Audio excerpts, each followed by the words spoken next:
Hi everyone, welcome to a very special crossover edition. This is Words, Images, and Worlds meets the Comic Obsessive. I just had the pleasure of having a wonderful weekend with my good friend Adam, who I podcast with on the Comic Obsessive, and I got to meet lots of interesting people. Hope you enjoy the conversations that were had, and also shout out to my friend Sturge for a wonderful time walking around, getting to know people, getting to know creators, and checking out comics. So, Patrick Oliff, thank you for talking with us. My pleasure. Thanks for asking. What brings you to HeroesCon this year? Well, it's my first year here. I've heard great things about it from other artists for a very long time. So when I had the opportunity to come this year, I jumped on it. I don't do a ton of shows, but this one was so highly spoken of by everybody I know, it would seem ridiculous not to actually get my butt down here. Yeah. So, it's been a great show. I mean, it's really well run. Everyone's been great, so I'm super happy to be here. Awesome. Glad you're here. Glad to meet you in person. Yes, nice to meet you as well. Yeah, I appreciate it. Anything you want to throw in about Edgeworld or any projects you're working on? Well, the first two trades of Edgeworld are available in your local comic shops. And Chuck and I are now working on another project for Comixology Originals called The Tormented. So that's available online now. I think the first three are out. But then eventually that'll also be packaged up in a trade and out into the world as well. So we're looking forward to that. So it's been a lot of fun. Awesome. Well, thanks for your time. Oh, thank you for asking. I appreciate it.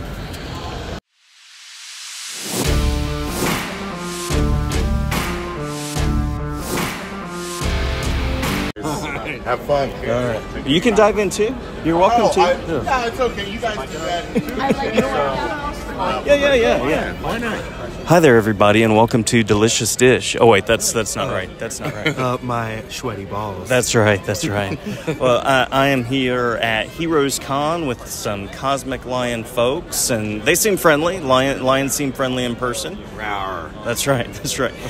What brings you all to HeroesCon, and how has the con been so far? And also, please tell us about the panel. There you go. That's a threefer. Okay.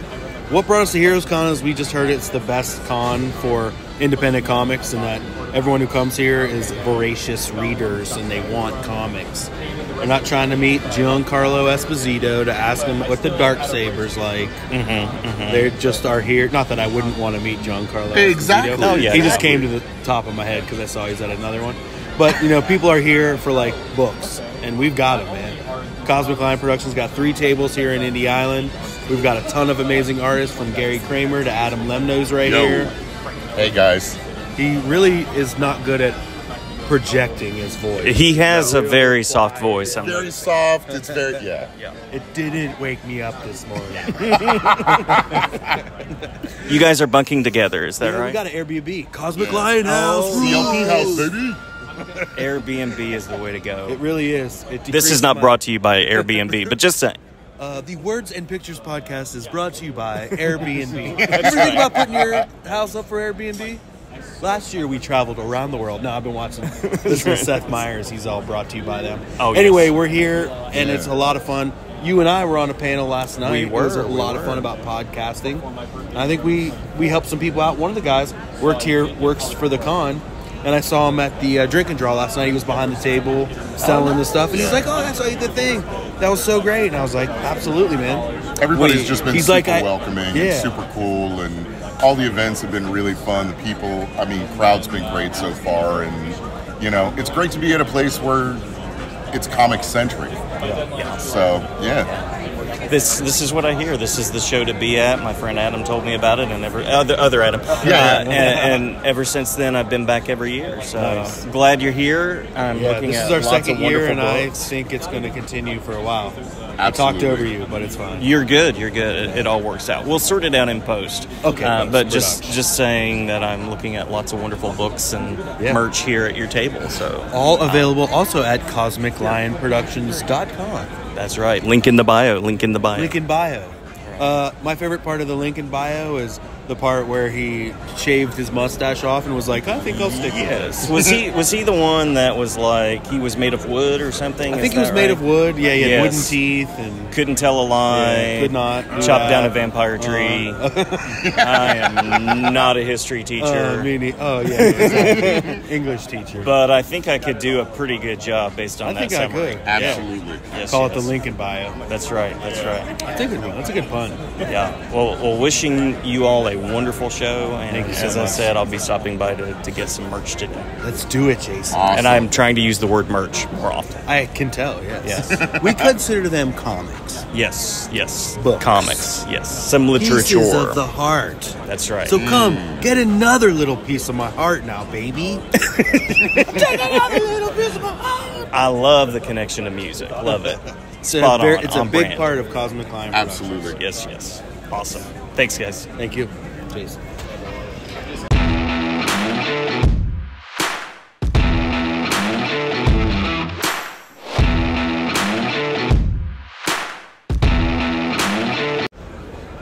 So I am here with Asia Simone. Asia, I think we're going to plan a longer talk at some point as well. Yes, for sure. Yeah. So you're working on Moon Girl and Devil Dinosaur. Yeah, so I did the graphic novel with Stephanie Williams. And it's just been an amazing experience. Again, I've said many times, if you heard anything I've been on, that it's my first book deal. And it was just such a blessing to work with someone as talented and also as gracious as her. So I've just been having like a blast ever since. Awesome. Yeah. What's the Heroes Con experience been like so far? It's been truly a blessing. You know, I've talked to so many artists. I've met so many people I never thought I would meet. And I've told people, like, this is also my first convention. A lot of firsts for me. Mm-hmm. And, you know, people are like, this is a good spoil for, like, a first convention. Yeah. And it's true. Everyone's so beautiful and nice. And, you know, even, like, getting in contact with the people who run the show, they've just been just so wonderful and nice to me and really gracious. And so now that I'm here, I've met a lot of people, you know, and I just think I'm having such a good time, a good first experience. Good. Showing people what I do and, you know, bringing that to the table, but also just learning. I'm Stephanie Williams is on my right here, but then on my left, I have Laura Martin. So, and she, you know, she's just amazing, and everyone's just so wonderful and so nice to teach me things. So I'm here to learn as well. That's awesome. Yeah. We're always learning, right? Always a student. Taking it in. That's right. Yeah, That's right. always. This was my first convention too. Yeah. I started coming a couple of years ago because a friend recommended it, and it just seems to be the go-to space. It is, and so now I'm like, okay, I'm going every year now. Like, this is my place to be. Absolutely. Yeah. Absolutely. Yeah. Well, glad to talk with you, and we will plan a longer talk sometime in the near future. Yes, thank you so much. I'm so glad.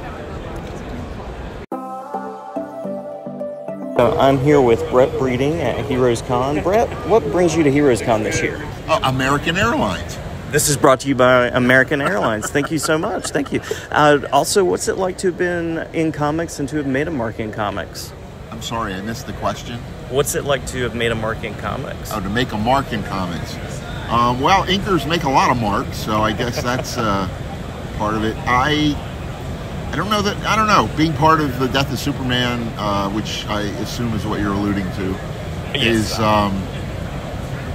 it's hard to believe 31 years after we did the story that it's still relevant and it's still such a big deal at shows like this and with the fans. It's remembered well, and I'm still signing books and I'm still, you know, doing illustrations of the characters and from that period. So that the fact that it has really stayed with me as long as it has, that kind of staying power, is kind of surprising.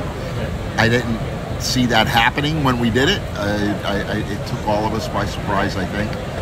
But I mean, it's kind of neat. It's kind of neat in the idea that I know long after I'm gone, there'll be something that's around that, you know, to be remembered by. Yeah, absolutely. Absolutely. Big mile marker for me in my reading history, I can tell you that. I hear that from a lot of fans, yeah. I'm amazed at how many people at every show come up and say it was the first comic book they bought. Yeah, you know, we got a lot of readers into comics, and which was really cool because Superman was not selling when I started on Superman. Yeah, wow. And people just weren't interested in buying Superman comics. And that changed after the Death of Superman. We brought in a lot of readers, and a lot of readers to comics, not just Superman. So it's kind of cool to have that, you know, because with as many characters that have died since, and it's kind of become cliche. Yeah. And we do hear a lot about how we're to blame for the implosion of comics in the 90s and all this stuff, which I don't buy into. But knowing the positives that came out of doing that story, because we did it genuinely, out of just trying to do the best stuff we could. It just evolved in our meetings. It wasn't like planned to be some event like so many people thought it was. If you could do that, wouldn't you do it all the time? Yeah. If you knew what that secret sauce was, you just would keep hitting that, and keep doing it. And so it's very satisfying to have done something that has resonated, continues to resonate, and also had a positive impact. Absolutely. So yeah, that's kind of cool. Yeah. Well, thank you so much for your time. You're welcome. Thank you. So I'm here with Jim Shooter, and Jim, I was wondering about your writing process. I know you're an accomplished writer, editor, writer of comics, writer of prose. Any particular steps that you take in the process that you want to share? Well, it depends on how much I know going in. If it depends on the character and the other aspects of the situation. But generally speaking, if I'm just trying to come up with something, I think about the sort of story that would be appropriate or what that I want to do, and then I do what I call freewheeling. I just start making lists, just lists of words that relate to that subject. And then sometimes some of those words will gather into phrases, and sometimes I'll be inspired to go look something up, and then I'll see other words. And before you know it, I've got like all these pages of like little scribbled notes. And out of that, usually I'm able to start thinking about scenes that involve whatever I've learned. And to me, there are three critical points in the story. There's the disruptive event, which sends the character on a journey. I mean, we know who he is. We know his situation. Something's going to disrupt that. In Rocky, he's a pug, aging pug. If nothing happens, he's just going to get old and die. But something happens. He gets a shot at the champ. It sends him on a journey. Starts as a pug, ends up as a contender. Okay? And so that's not just me. And it's not a formula. If you look for that in everything Shakespeare wrote, everything Hemingway ever wrote, everything J.K. Rowling, every episode of Laverne and Shirley, everything, it's Salinger's, Steinbeck, anybody, you'll see it. Okay? Why? Because that's a story. A story has a definition. It's a complete journey. A sentence has a definition too. It's a complete thought. Neither of those things inhibited any of the people I just mentioned, or should inhibit anyone at all. But you have to think like, okay, I want this character to go through some challenges and go on a journey. Sometimes it's a physical journey, and a lot of times it's emotional or other kinds of mental journeys. But Indiana Jones, he recovers artifacts for a living. We see that at the beginning. So what's going to change that situation? Well, the greatest artifact of all has been found, the Ark of the Covenant. They don't know exactly where it is, but they know where there's a map. That sends them on a journey. And it happens to be both physical, emotional, a relationship, hooks up with the old girlfriend, all that stuff. And you come to the end, and here the Ark of the Covenant, which might have been captured by the Nazis, is in a warehouse in Washington. Okay, so something's different at the end. So anyway, once I get one of those pillars, the kind of the main pillars of the story, which are what disrupts. And number two main pillar is what's the climax? Is there a climax I can picture? And number three is where do I end up? Okay, and so if you think about it, say it's an atomic bomb going off. All right, if it goes off and it's the disruptive element, it's the day after. If it goes off at the climax, it's the mouse that roared. And if it goes off at the end, it's failsafe. Okay, and so or it could be anything like those. But I mean, once you have those pillars, you say, all right, I know what the climax is that I want. What would cause forces in conflict to come to that climax? And so you just kind of build it forward and backward. Archie Goodman always used to say when they said, how do you come up with ideas? He would put his hand under his chin and he'd say, like this, and there's a lot of that involved, And anyway, so sometimes where I start is far, far from where what I end up with eventually. That's my writing process, and then as far as the execution, I do the best I can. I do the best visual storytelling I can. I write as well as I can, the dialogue and the descriptions and so forth. And chips fall where they may. Awesome, thank you so much. Your t-shirt too. Oh, thank you. I'm here with Jim Starlin at Heroes Con, and thank you for the kind words about the shirt. All right. Yeah. Curious about your writing process. You're one of my favorite writers in comics, and curious about the way you go about setting up the story. Usually I come up with an idea that has probably nothing to do with actual story. For instance, take the Infinity Gauntlet. That was about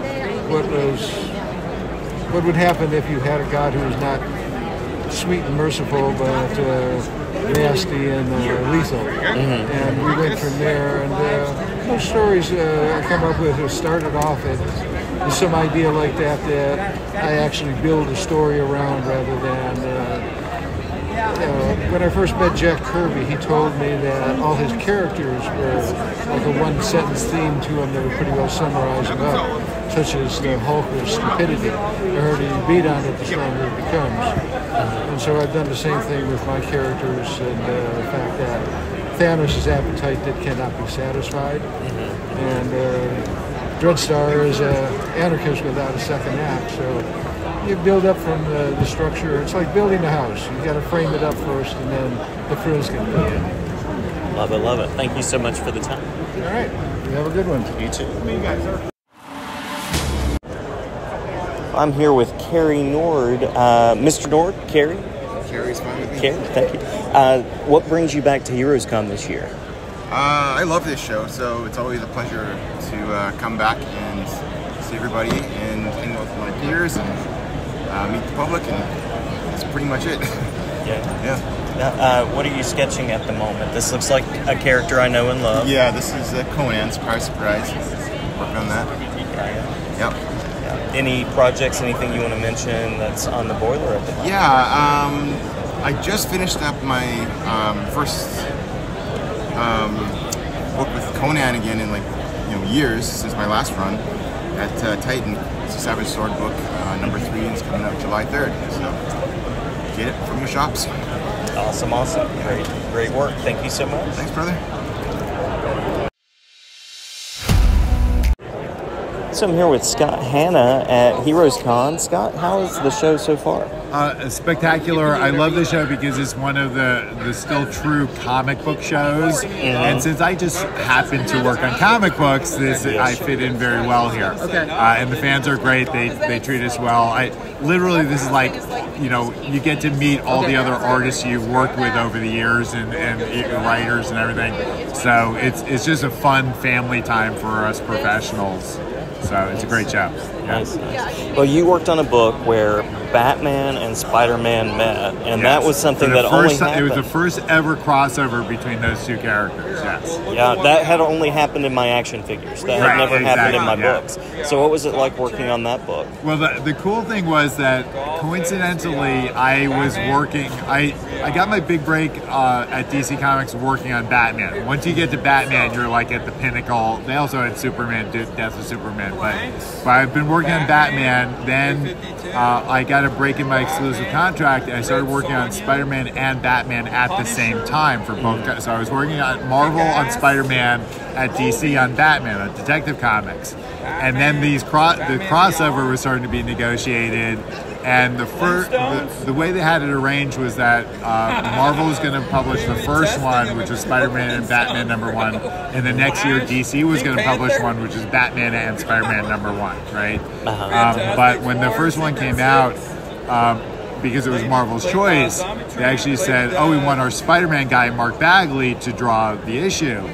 And DC was actually kind of freaking out a little bit because Mark was, at that time, he was really known for doing a very youthful Spider-Man, skinny with kind of a big head and stuff. And his Batman wasn't quite as stocky and stuff as DC liked. So DC is like, well, guys, can you get Scott Hanna? And it was my first time ever working with Mark Bagley, even though we both were doing Spider-Man, we weren't working together.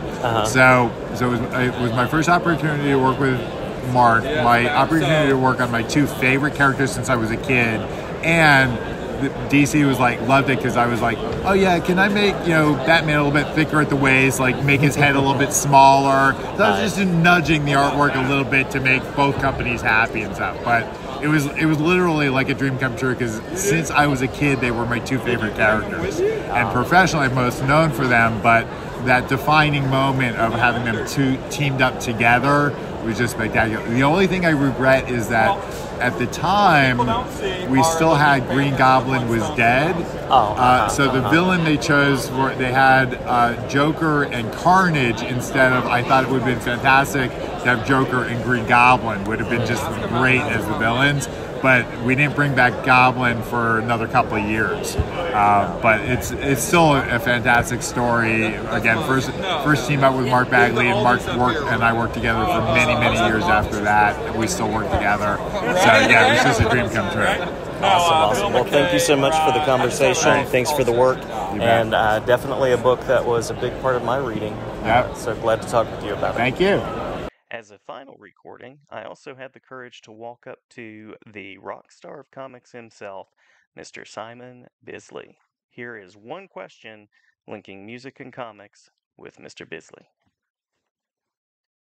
Well, I'll answer honestly. Yeah. So the question was the music that plays in your head when you're creating? I don't think it's music that's playing in my head. Yeah. It's probably something else altogether different,